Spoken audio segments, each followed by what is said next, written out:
Noi non vogliamo essere percepiti come un ente distante dalla famiglia e dal cittadino e ci mettiamo a disposizione. Per questo nasce questo innovativo protocollo di intesa. Una procedura unica, come unica sarà anche la sede delle verifiche. D'ora in poi per alcune categorie di utenti il riconoscimento dello stato di invalidità civile sarà più snello e più rapido.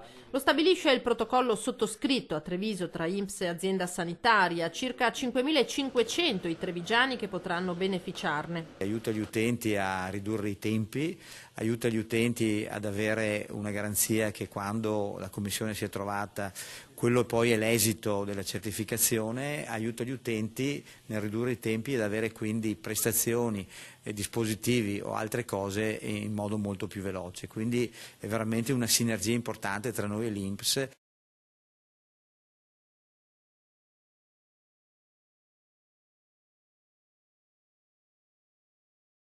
Il fatto che un paziente oncologico venga trattato immediatamente da una commissione congiunta dà la possibilità ai familiari e a lui di avere una serie di prestazioni immediatamente. Le visite saranno effettuate in un unico ambulatorio da personale sia dell'USL che dell'INPS. Nella prima fase del progetto saranno riservate a utenti che oltre allo stato di invalidità e di handicap chiedono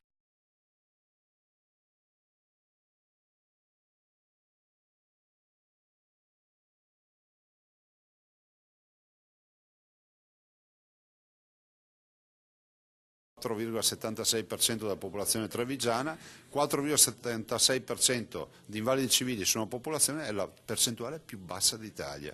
Quindi ho voluto venire qua anche a riconoscere questo grande lavoro che fanno le istituzioni pubbliche e grande segnale di civiltà che danno i veneti. Ancora una volta essere i primi per minori invalidi civili in un contesto nel quale potrei dire si lavora, ci si muove, insomma c'è molta attività, per cui bene, bene.